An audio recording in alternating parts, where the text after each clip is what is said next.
त्यासाठी जरा आपल्या पक्षाच्या वतीनं मुंबईमधून मंत्री गिरीश महाजन पाणीच करायला आलेले आहेत नाशिक मध्ये, त्यांना इकडे वेळ नाही मिळाला, ते तिकडे आलेले आहेत.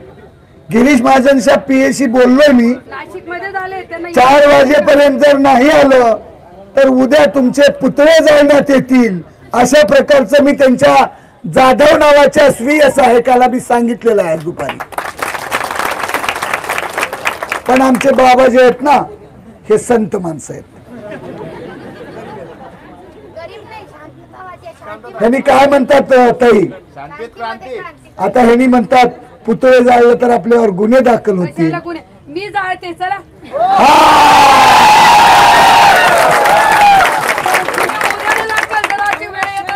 आपण काय शांत बसायचं, शांतीने मार्गाने कितपर्यंत गांधीवादी होऊन बसलेलो जाऊत ना. 1 वर्ष कोरोना, त्याच्यामुळं आपणाला आता एक वाघीण भेटलेली आहे.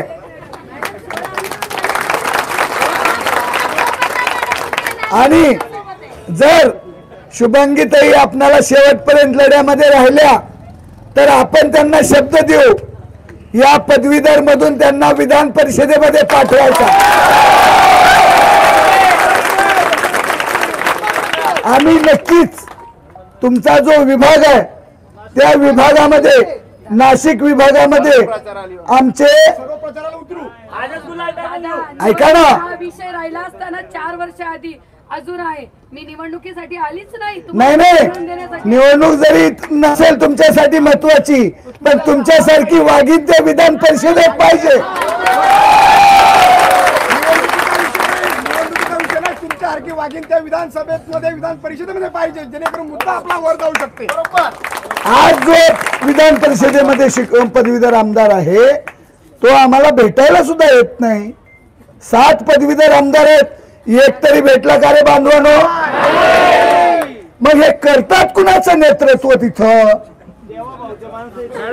अरे बाबानो, त्यांच्या संस्था वाचवण्यासाठी आणि संस्था वाढवण्यासाठी त्यांनी आमदार होतात, आणि त्यांच्या तुकड्या वाढवून घेण्यासाठी, अनुदान मिळवण्यासाठी. म्हणून शुभांगीताई सारखे जर प्रतिनिधी त्या ठिकाणी गेले तर तुमचं अनुदान वाढवण्यासाठी आवाज उठवतील, म्हणून त्यांना आपला आमदार करायचा. देशातून मोदी आणि राज्यातून फडणवीस घालवा, आपला मुद्दा मार्गी लागेल. हरामखोर आहेत ती दोघं. अच्छा,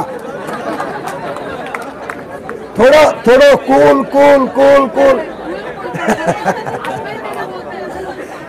नाही, आता तो गडी आता बिथरलाय.